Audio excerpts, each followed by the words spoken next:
Hey folks, it's Marvin Cash, the host of The Articulate Fly, and we're back with another On the Water with Dustin White. Dustin, how are you? Marvin, I'm enjoying a little bit of this cool off that we had. We've been having some pretty warm temps, but other than that, no complaints. Enjoying the summer. Yeah, it's funny you say that, right? I've been recording a bunch of fishing reports tonight, and here on the East Coast, it's very, very hot and very, very humid, but it's getting ready to cool off, and you're going to actually be the winner of the most highest temperature in the fishing report realm, probably for the next week, 10 days. Well, we're very proud of that award here that you've bestowed us with in Casper. It's been, it's been pretty hot.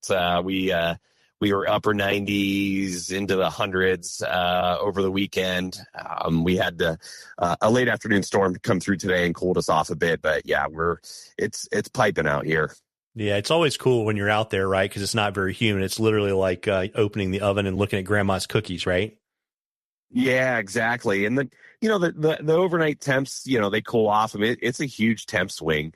I think a lot of the folks that come out from back east or friends or family of ours look at those temp swings we get, and you're looking like, my goodness, it's in the upper 90s, but the evenings dipping down into the 50s. Like, how does that even happen? But pretty common here, and so our mornings are pretty temperate, pretty cool, and then it gets pretty hot throughout the day. So a lot of self-managing that climate in any way you can. So layered up a little bit in the morning, and then doing some cannonballs in the river in the afternoon if need be as well. So we do the best we can and enjoy the fishing while we're at it. Yeah. So, how is that translating? I think the last time we spoke, you were on the cusp of having golden stones, hadn't quite dried out enough to really push the hoppers towards the river. So what are you seeing on all three waterways you guys like to fish?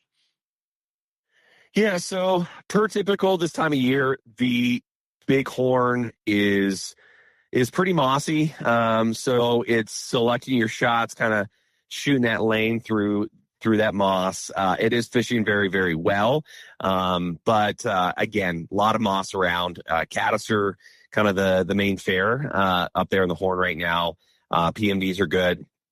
Additionally, some crayfish patterns have been good. But again, it is pretty mossy. So if folks are up there fishing, just know you're going to be kind of picking some greenery off your flies periodically. So on the Reef, we have yellow sallies coming off. We have caddis and PMDs. I would say that's definitely been our best bug of late. Hoppers are getting closer and closer to water. So have been seeing some hoppers on the water, have been seeing some fish take them, can have some moderate success throwing hoppers. I would recommend for folks, if you're going to be going that route, to probably go hopper dropper.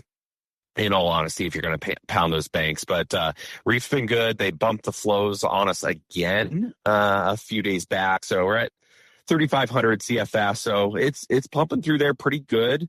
It's keeping most of that moss from being too annoying. So everything's good there on that front. On the mile, our golden stonefly hatch kind of has come and gone.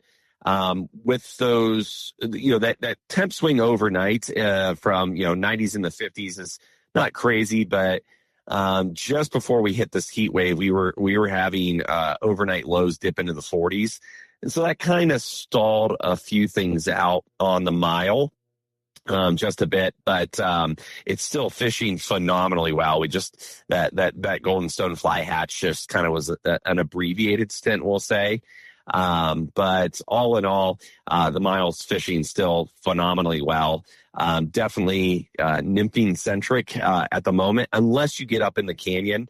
Then you could still find some fish willing to take a dry, even some of those big golden stones, those Turnarsis flies. So good opportunities there. But what I personally am pretty excited about is this summer heat, and a little less wind has provided just perfect conditions for getting out on the reservoirs to pull the flats boat around for carp. And so we've been bouncing around between Alcova and Pathfinder Reservoir, and having some really, really fun carp days. Well, that's cool. Are you tethered to the platform now? Yeah, well, yeah, I fell off the platform. The client got a little too excited a couple weeks ago. So just doing a little better job to stay up there a bit more, cementing myself on it. But yeah, it's been good. Well, awesome. And got a question for you from Captain Jake Meyer, and he wanted to know if you bring toilet paper on your boat, and if so, what brand do you use?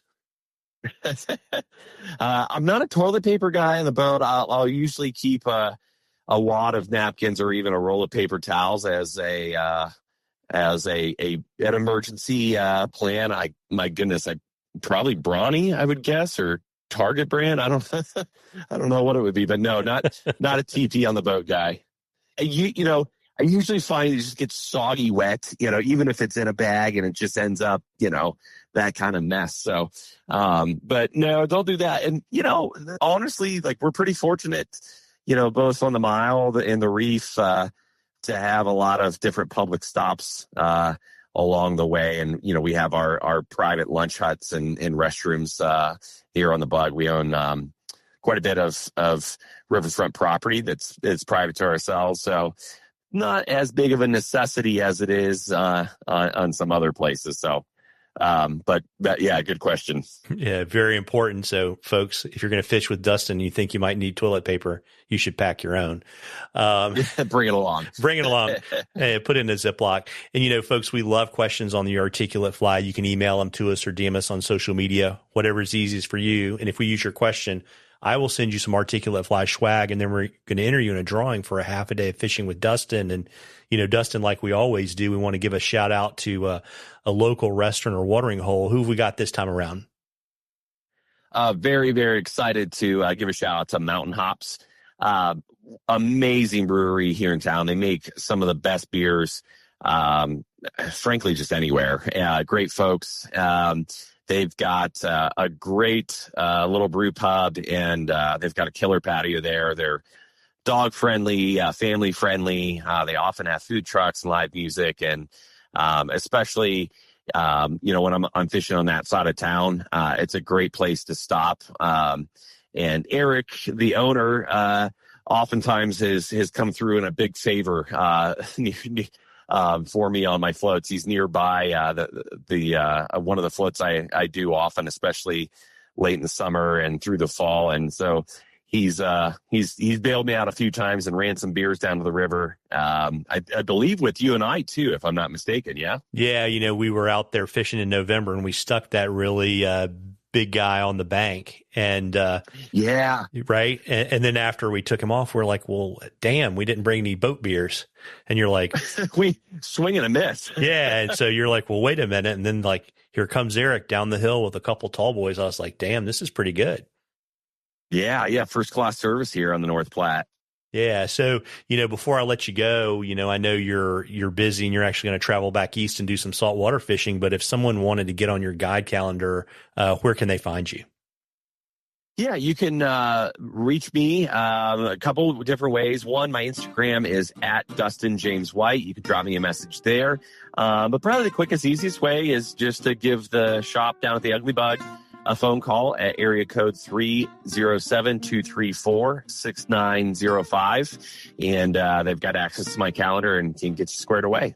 Yeah, well, there you go. Well, listen, folks, as I always say, you owe it to yourself to get out there and catch a few. Tight lines, everybody. Tight lines, Dustin. Tight lines, Marvin. Thanks so much.